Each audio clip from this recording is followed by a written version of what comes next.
성경 통독을 하는 과정 중에 요즘 우리가 시편의 말씀을 보고 있는데요.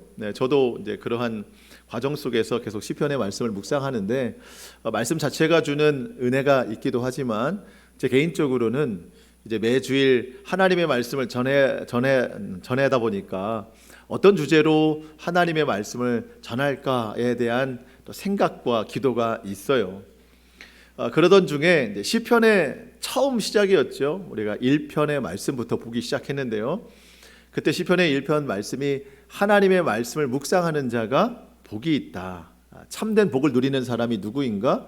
여호와의 말씀을 주야로 묵상하고 그 말씀을 지켜 행하는 사람이 복이 있다. 이런 말씀을 증거를 했었고, 그 다음 시편의 말씀을 본 것이 23편이었습니다. 목자 되신 하나님을 의지하고 믿고 따라가는 삶.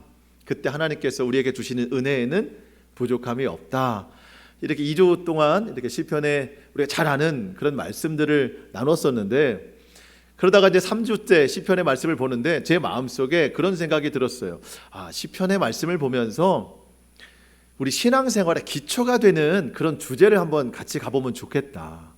첫 번째 주가 하나님 말씀의 중요성이었고, 그 다음이 여호와를 의지하는 힘, 목자 되신 하나님을 의지하는 힘이었다면, 이제 그렇게 우리 신앙의 기초가 되는 것들을 주제로 삼아서 가보면 좋겠다 해서 시편의 말씀 세 번째로 본 것이 51편 다윗의 회개 기도였습니다.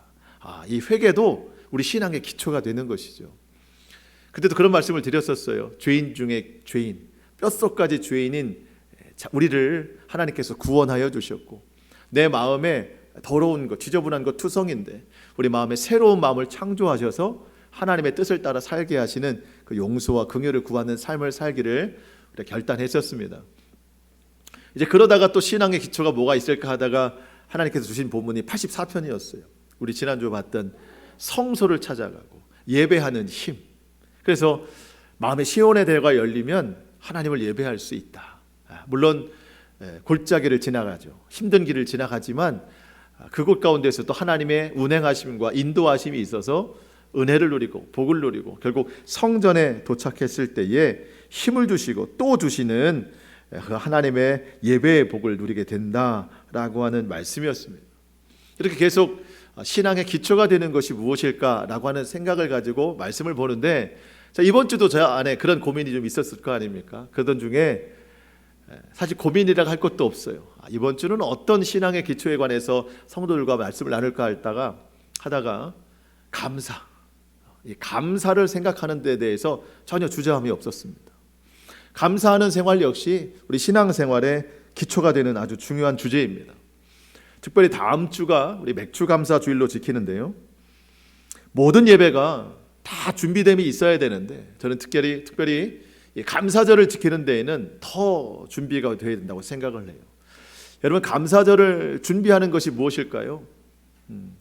이제 오늘도 우리가 6월 마지막 주일 예배를 드리는데 1월 첫 주부터 지금까지 하나님이 나와 함께 하심, 지켜주신 은혜, 또 보호하신 그 사랑, 그것을 한번 생각해 보는 것이죠. 이번 한 주간 동안 하나님이 내게 주신 은혜가 무엇인가를 잘 생각해 보고 또 입술로도 고백을 해보는 겁니다. 그래서 그 모든 감사의 조각들, 그 퍼즐들을 모아서 감사절을 잘 준비해서 하나님 앞에 올려드리는 것이죠. 그래서 오늘 감사에 관한 말씀을 함께 좀 나누면서 이제까지 주신 하나님의 은혜를 잘 생각해보고 그 모든 감사를 모아서 다음 주일에 더욱 뜻깊은 맥주 감사 주일을 우리가 좀 잘 보냈으면 좋겠습니다. 시편에 있는 감사의 표현들 중에서 아마 오늘 본문에 있는 1절의 고백이 제일 많이 나올 거예요. 1절의 고백. 여호와께 감사하라. 그는 선하시며 그 인자하심이 영원하미로다. 오늘 우리의 암송 구절입니다. 1절이에요. 다시 한번 읽어볼까요? 시작. 여호와께 감사하라. 그는 선하시며 그 인자하심이 영원하미로다. 아멘. 우리가 이미 암송했던 구절이고 또 너무나도 익숙한 말씀인데, 사실 이 말씀을 잊고 살 때가 너무 많아요.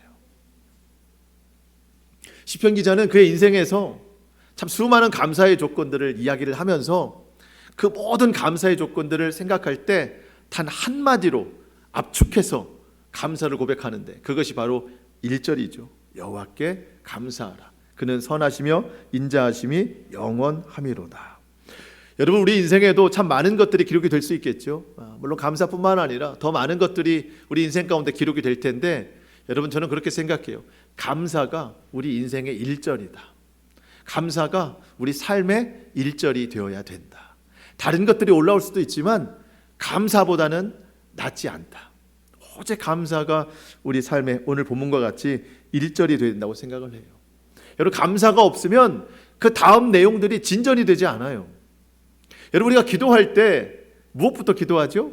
하나님의 이름을 부르고 하나님 감사합니다. 기도도 감사부터 되는 거예요. 회개도 감사부터 시작이 되고, 우리가 모든 것을 간구할 때도 감사부터 시작이 되는 겁니다. 그리스도인은 그냥 존재 자체가 감사해요. 내가 예수님을 믿고 있다는 것도 감사하고, 하나님의 자녀가 된 것, 또 빌립보서에 보면 우리는 하나님 나라의 시민권을 얻었다라고 말하는데, 이게 얼마나 감사한 일이에요. 우리의 하루하루의 삶이 그냥 끝이 아니라 영원한 나라, 소망을 향해 하루하루가 가고 있기 때문에 이 삶의 방향이 구원으로 맞춰진 것, 이 자체가 우리는 감사한 거예요. 그냥 숨을 쉬고 살아가는 자체가 구원이에요. 이 자체가 얼마나 감사한지 모릅니다. 모든 것이 감사한 일인데, 그럼에도 불구하고 여러분, 감사는 각자의 주어진 선택이에요. 삶은 그렇게 내가 선택한 문을 열고 들어가는 것과 같은데요, 우리 앞에 몇 개의 문이 있어요. 내가 열고 들어갈 수 있는 문, 선택할 수 있는 문. 거기에는 몇 개의 단어들이 적혀 있는데, 맨 앞에는 감사라는 단어가 적혀 있고, 그 옆에 문에는 불평이라는 단어가 적혀 있고, 그 옆에는 원망이라는 단어가 적혀 있습니다. 내가 선택해서 들어가는 거예요. 감사의 문을 선택해서 열고 들어가는 사람은요, 모든 것이 감사해요. 모든 것이 다 잘 풀리고 다 잘 돼서 감사하는 것이 아닙니다. 어떠한 상황을 맞이하든지 그 상황 속에서 나는 내가 감사를 선택하고 들어갔어요. 그렇기 때문에 내가 선택한 감사 때문에 모든 것이 감사하게 여겨질 수 있는 겁니다. 하나님의 은혜에 감사하게 되는 것이죠. 시편의 말씀을 보다가, 같은 시편인 시편 100편의 말씀을 보다가 좀 시편 기자가 쓴 말과 좀 다르게 해석이 된 것이 있었는데요, 우리 멀지 않으니까 한번 찾아볼까요? 시편 100편 4절 말씀입니다. 시편 100편 4절 말씀. 그렇게 오래 걸리지 않죠. 멀리 가지 않죠. 시편 100편 4절입니다. 성경을 잘 안 보면 붙어 있어요. 성경이 이렇게. 그래서 오래 걸리는 거예요. 멀지 않은데. 너무 전국을 제가 찔렀어요. 시편 100편 4절입니다. 한번 같이 한번 읽어볼까요? 시작. 감사함으로 그의 문에 들어가며 찬송함으로 그의 궁정에 들어가서 그에게 감사하며 그의 이름을 송축할지어다. 아멘. 자, 감사함으로 그의 문에 들어가며, 자, 이 문이라고 하는 것은요, 성전 문이에요. 예배의 문입니다. 당연하죠. 우리가 예배 올 때는 감사함으로 옵니다. 감사함으로 문을 열어요. 근데 저는 이게 좀 다르게 해석이 되더라고요. 여러분, 성전에 들어오는 문은 하나이지만 저 문을 밀고 들어오는 내 마음의 문은 여러 가지예요. 어떤 사람은요, 억지스레 문을 여는 사람이 있어요. 내 마음이 억지스레 성전 문을 여는 그런 억지스러운 문이 내 마음에 있어요. 어떤 사람은요, 예배에 대한 기대감이 없이 습관적으로 그 문을 밀고 들어오는 사람도 있어요. 또 어떤 사람은 피곤해서 귀찮은 마음으로 성전의 문을 밀고 들어오는 사람이 있어요. 같은 문 하나인데 내 마음의 문이 여러 가지라는 거예요. 그 상태에 따라서 저 문은 열리게 되어 있는 겁니다. 근데 시편 기자는요, 같은 문인데 감사로 문을 여는 것 같아요. 감사함으로 문을 열고 들어온 게 아니라 감사의 문, 감사라고 적혀있는 문을 열고 들어오는 것 같은 거예요. 예배를 나오면서 감사로 문을 열고 들어오니까요, 찬송의 문이 열리는 것이죠. 또 주님을 송축하고자 하는 그 마음의 문이 열리기 때문에 그에게 있어서 예배는 날마다 성공이에요. 예배에 성공하면 삶의 성공이 이루어지거든요. 여러분 오늘 들어오실 때 물론 성전의 문을 열고 들어오셨지만 어떤 마음의 문을 열고 들어오셨습니까? 어떤 사람들은요, 인생에 놓인 여러 가지 문들 중에서 불평의 문을 선택하는 사람이 있습니다. 아무리 좋은 일이 있어도 그 사람은요, 불평할 것을 찾아냅니다. 왜? 불평의 문을 선택해서 열고 들어왔기 때문이에요. 근데 불평의 문을 선택해서 열고 들어온 사람이 웬일인지 금방 나와요. 왜 그런가 했더니 옆에 문을 들어가요. 원망의 문으로. 불평이 있는 사람은요, 아무리 좋은 조건이 있어도 불평만 찾는데 그 불평의 이유가 내가 아니에요. 다른 사람 때문이에요. 다른 환경 때문이에요. 그래서 원망의 문을 열고 들어가는 거예요. 불평과 원망은 늘 왔다 갔다 하는 거예요. 평생 이 두 문을 왔다 갔다 반복하는 사람입니다. 여러분, 그런데 이 들어가는 문만 이름만 다를 뿐이지 막상 들어가고 나면은요 다 튀어 있어요. 같은 거예요. 여러분, 사람의 인생이 같잖아요. 제 인생도 마찬가지예요. 제가 감사의 문을 열고 들어간다고 해서 인생이 바뀌어지는 게 아니에요. 불평의 문을 열고 들어가고 원망의 문을 열고 들어간다고 해서 제 인생이 달라지는 건 아닙니다. 마치 학창시절 교실에 앞문이 있고 뒷문이 있잖아요. 앞문으로 들어가도 우리 반이고 뒷문으로 들어가도 우리 반이잖아요. 물론 앞에는 선생님이 들어가고 뒷문은 학생이 들어간다고 치지만 문은 달라도 들어가면 같은 반이에요. 마찬가지예요. 감사로 열고 들어가도 불평과 원망의 문을 열고 들어가도 다 내 인생이에요. 근데 선택하는 것에 따라서 달라지더라는 거예요.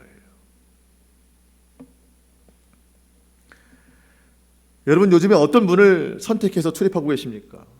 혹시 불평과 원망이 삶의 일절이 되지는 않으셨습니까? 여러분, 늘 감사하는 삶을 사실 수 있기를 축복합니다.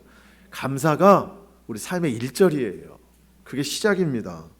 시편 기자가 감사하는 이유는 여호와의 선하심과 인자하심이 영원하기 때문이래요. 하나님에 대한, 우리를 향한 하나님의 사랑은 선하심입니다. 인자하심이에요. 근데 그것이 일정 구간이 아니라 영원하다는 거죠. 영원토록 우리를 사랑하시는 그 사랑, 그 하나님을 내가 신뢰할 때에 나는 모든 것을 하나님 앞에 의뢰할 수 있는 거예요. 다 맡겨드릴 수 있는 겁니다.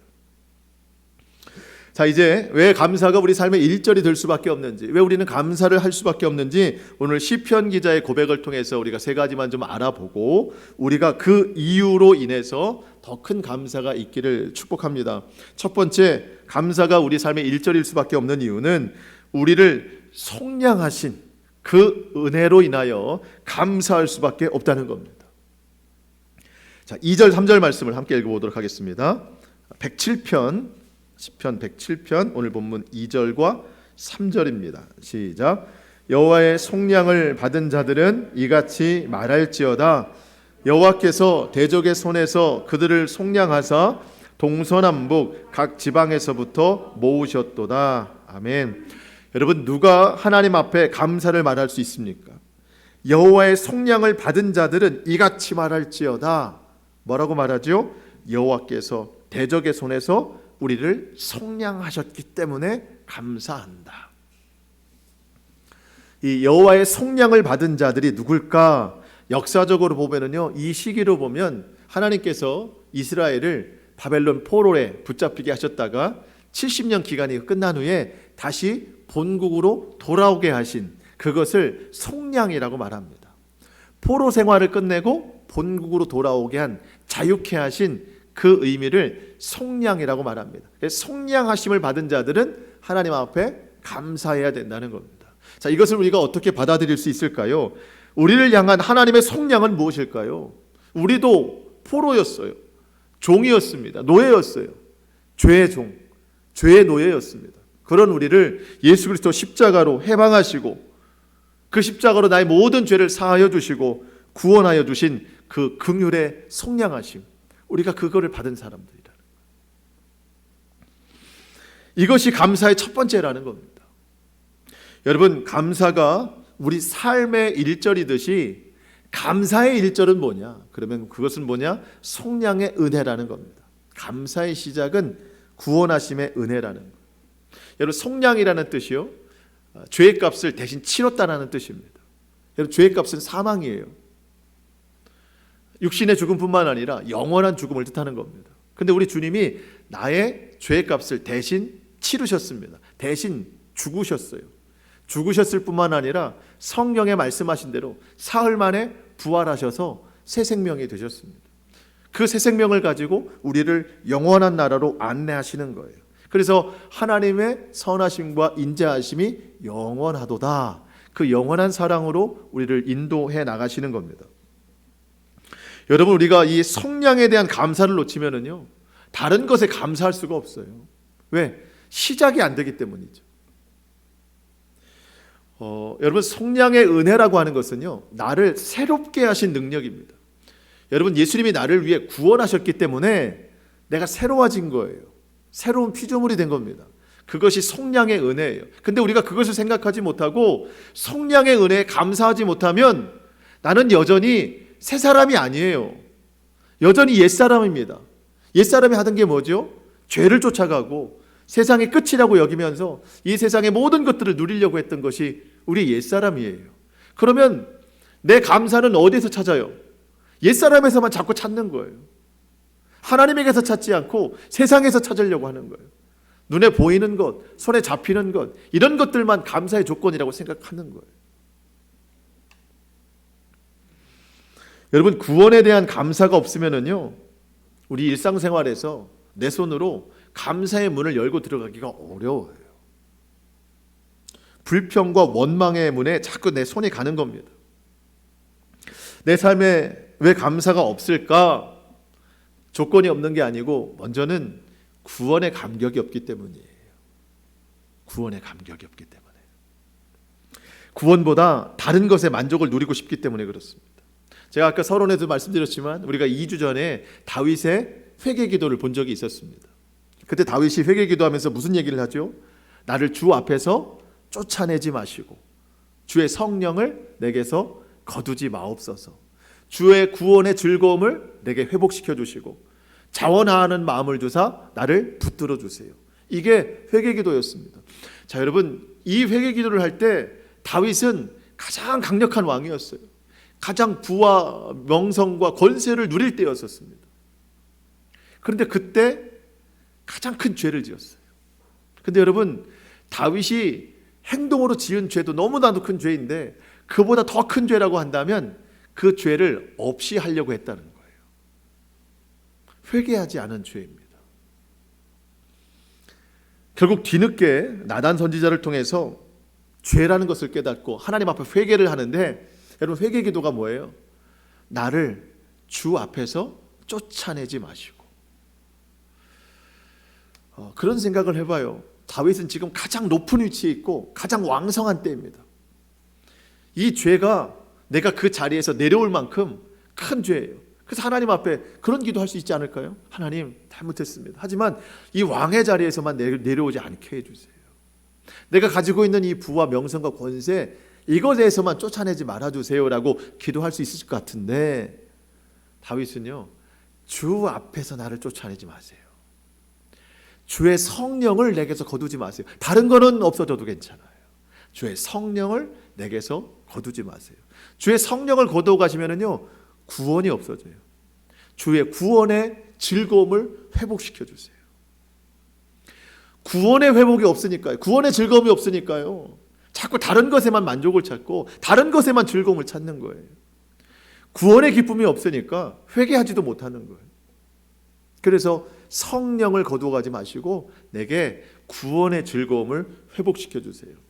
그것도 내가 할 수 있는 것이 아니기 때문에 자원하는 마음을 회복시켜 주세요. 하나님께서 그 마음까지도 내게 들게 해주세요. 나를 붙들어 주세요. 여러분, 그런 기도하는 겁니다. 여러분, 그래서 이 구원에 대한 감사가 얼마나 중요한지 몰라요. 그래서 우리가 의도적으로라도 우리 입술로 늘 고백해야 됩니다. 하나님, 나를 구원해 주셔서 감사합니다. 나 같은 정말 이 뼛속까지 죄인을 주님의 십자가로 구원해 주셔서 감사합니다. 우리가 의도적으로 이 고백을 할 수 있어야 된다는 겁니다. 구원의 은혜가 감사의 시작임을 절대 놓치면 안 돼요. 그러면서 한 가지 더 특별히 바라기는, 여러분, 우리 모두의 가정 안에 첫 번째 감사의 제목은 뭐여야 돼요? 구원의 감사.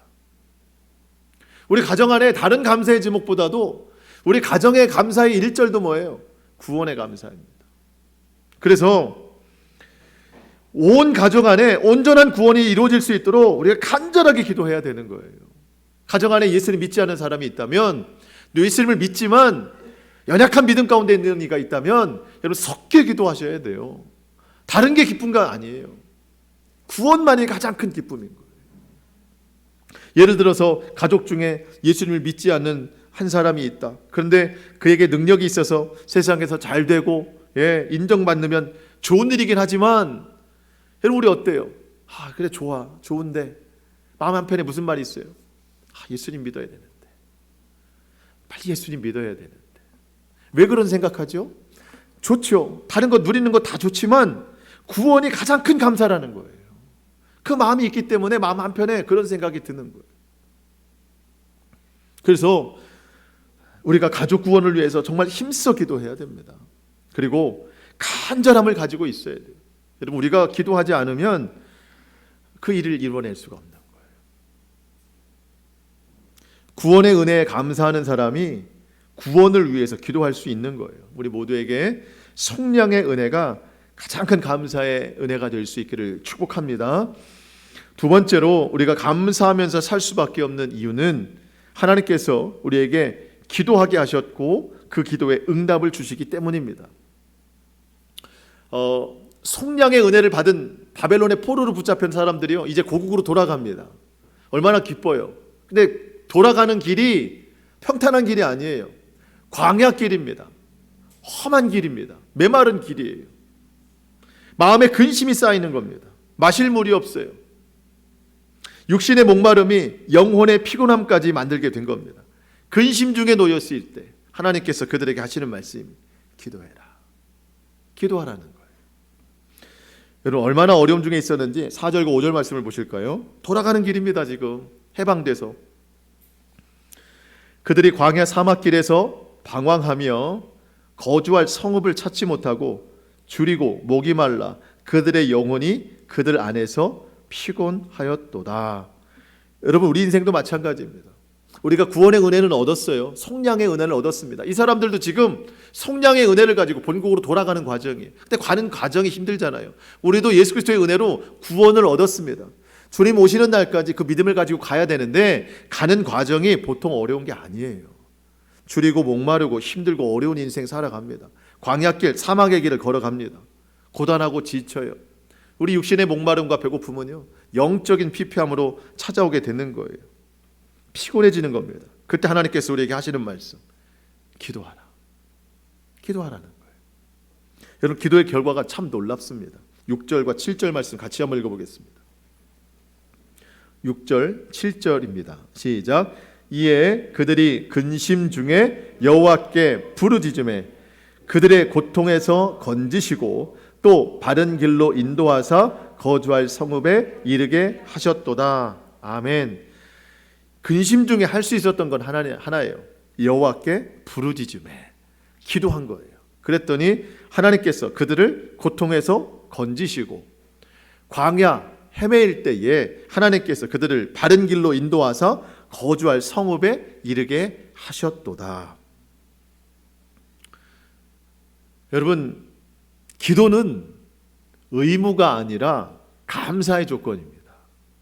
성경에서 성경 보다 보면은요, 기도해라, 부르짖어라, 이런 얘기 나오니까 부담스럽고, 또 목회자가 강단에서 설교를 할 때 여러분 기도하셔야 됩니다. 여러분 기도하셔야 됩니다. 그러니까 설교가 기도가 마치 무거운 짐과 같거든요. 근데 여러분 기도는요 감사의 조건이에요. 기도할 수 있는 것이 얼마나 감사한 일인지 모릅니다. 여러분 우리가 기도할 수 있는 근거가 뭐예요? 살아계신 하나님이 우리의 좋은 아버지 되시거든요. 그 아버지가 들어주신다는 거예요. 근심 중에 기도하라는 거예요. 그 하나님이 들어주시고 응답하신다는 거예요. 여러분 시편 기자의 고백을 보십시오. 줄이고 목마른 중에 근심 중에 여호와께 부르짖었더니 하나님이 그들을 고통 중에 건지셨더라. 사망의 길 그 방황하고 거주할 성읍을 찾지 못하던 근심 중에 기도했더니 바른 길로 인도하시고 거주할 성읍에 이르게 하셨다. 여러분, 기도가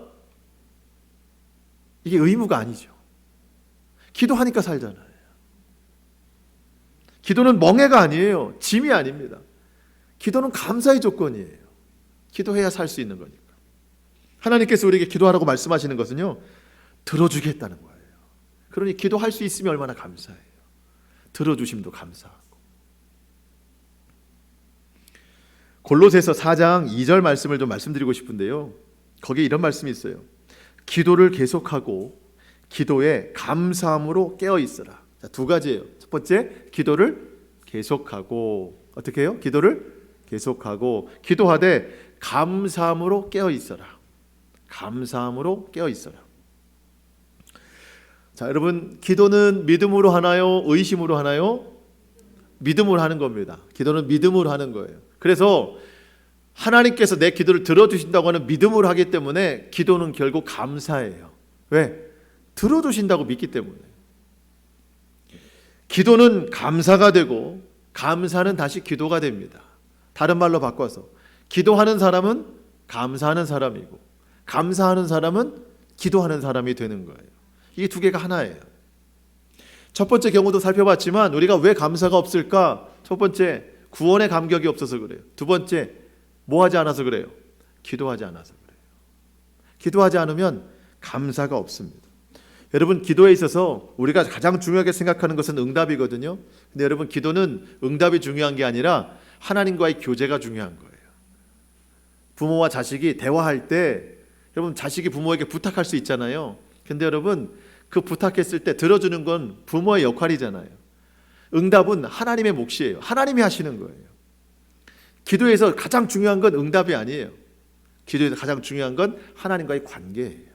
내가 하나님과 친밀한 관계를 유지해 나가는 것. 하나님과 친하면 우리는 의심이 없어요. 하나님이 들어주실 것을 믿기 때문에 감사가 되는 것이죠. 내가 원하는 것이 아니더라도 하나님이 주시는 것이 가장 좋은 결과라고 믿기 때문에 어떤 것에도 우리는 감사할 수 있는 겁니다. 그런데 이렇게 기도를 계속하되 기도함에 감사함으로 깨어 있어라. 기도하는데 기도를 깨우는 게 뭐냐면 감사라는 겁니다. 감사라는 거. 기도하는 것에 감사가 없잖아요. 그러니까 뭐든지 자원하는 마음으로, 감사하는 마음으로 해야 되는데 멍해로 하고 의무감으로 하잖아요. 그렇게 되면 기도가 잠들어 버려요. 기도하기 싫어져요. 기도를 해도 하나님의 뜻을 구하는 것이 아니라 내 욕심만 구하게 되는 겁니다. 기도의 방향이 하나님과 멀어지게 되는 겁니다. 여러분, 참 너무나도 이게 놀라운 이치가 뭐냐면 기도가 잠들잖아요. 그러면 불평이 깨어납니다. 기도 안 하면 불평이 깨어나요. 원망이 막 깨어나는 겁니다. 기도할 때 감사함이 깨어 있어야 돼요. 그래야 믿음으로 기도하고 하나님이 원하시는 뜻을 따라 기도하는 겁니다. 기도가 잠드니까, 감사가 잠들어 버리니까 불평만 깨어나고 기도를 해도 다른 방향으로 가요. 여러분, 기도하는 사람은 감사의 문을 열고 들어가거든요. 근데 어떤 때는요, 기도하는데 불평의 문을 열고 들어가요. 왜 그런가 했더니 하나님 뜻과 다른 기도를 하고 있기 때문이에요. 내가 원하는 것만 달라고 하기 때문입니다.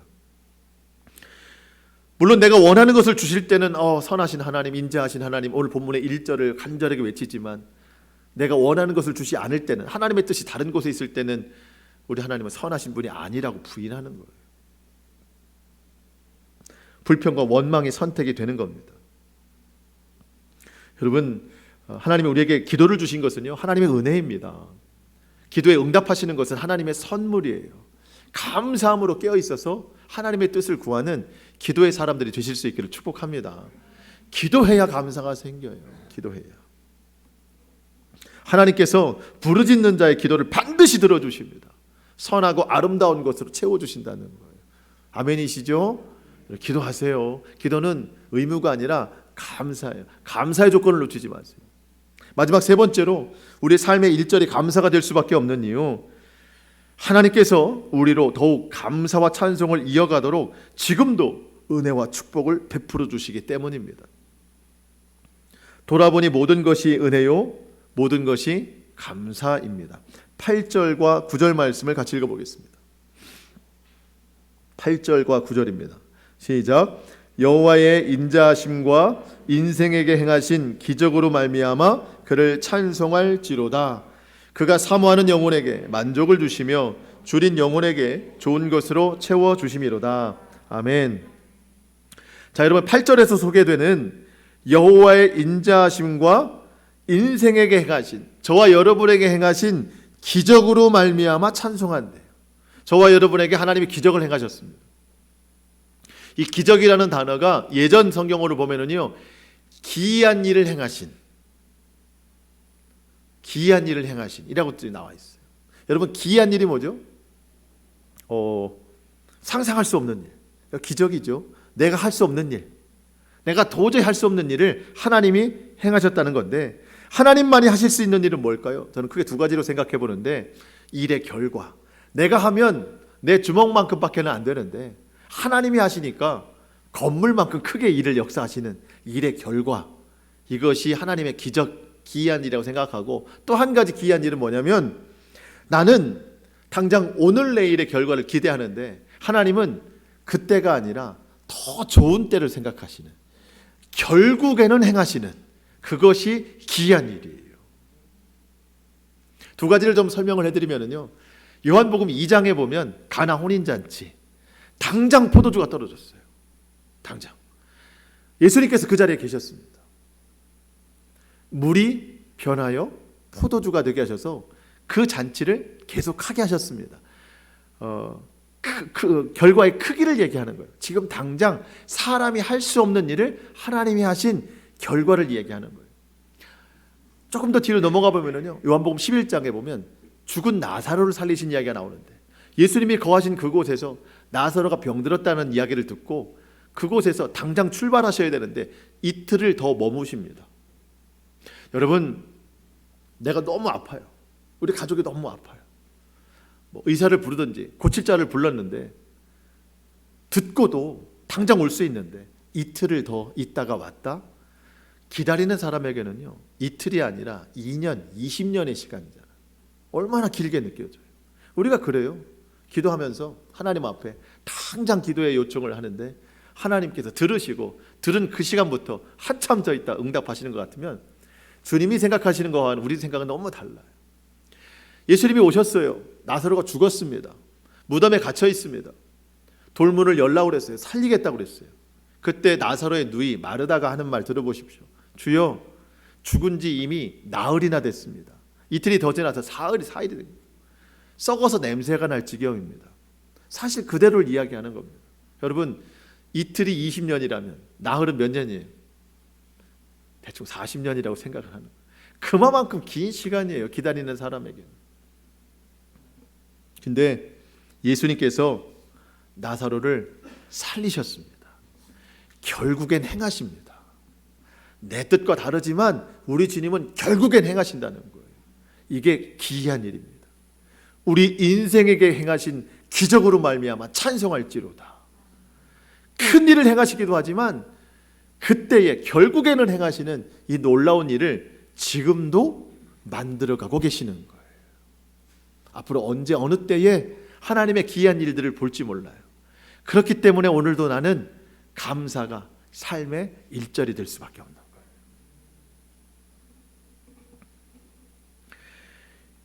여러분, 우리 인생 가운데 행하신 기적으로 말미암아 늘 감사하며 찬송하는 삶이 되실 수 있기를 축복합니다. 오늘 당장은 아니더라도 주님은 만들고 계십니다. 그 일로 인하여서 하나님이 내게 듣고 싶은 고백이 있으시대요. 그게 뭔가 했더니, 예, 주님, 내가 생각한 때가 옳은 줄 알았더니 하나님의 때가 더 옳습니다. 그때가 더 맞았습니다 라는 고백을 듣고 싶어 하신다는 겁니다. 우리 하나님은 사모하는 영혼에게 만족을 주시고 줄인 영혼에게 좋은 것으로 채워주시는 좋으신 하나님이십니다. 우리가 이 사실을 믿고 끝까지 감사로 채워나갈 수 있기를 축복합니다. 말씀을 마치겠습니다. 시편 기자는 오늘 본문 1절에서 여호와께 감사하라, 그는 선하시며 인자하심이 영원함이로다 하면서 그 뒤에 왜 이렇게 선포하는지 감사의 조건들을 쭉 나열해놨죠. 오늘 우리가 세 가지만 봤어요. 속량의 은혜 때문에, 기도할 수 있고 기도를 들어주심에, 그리고 지금도 기이한 일을 만들고 계심에 감사한다고 하면서 그 뒤로도 많은 내용들이 기록이 되어 있어요. 그러면서 오늘 하나님께서 이 성경을 통해서 시편 기자가 우리에게 한 가지 제안하는 일이 있어요. 한번 같이 해보자라고 이야기하는 게 있어요. 그게 뭔가 했더니 22절입니다. 여러분 22절 보실까요? 22절 감사제를 드리며 노래하며 그의 행한 일을 선포할지로다. 감사제를 한번 드려보자는 거예요. 우리가 다음 주에 맥주 감사주를 지키는데요, 한번 감사의 모든 마음을 모아서 잘 한번 지켜보자는 거예요.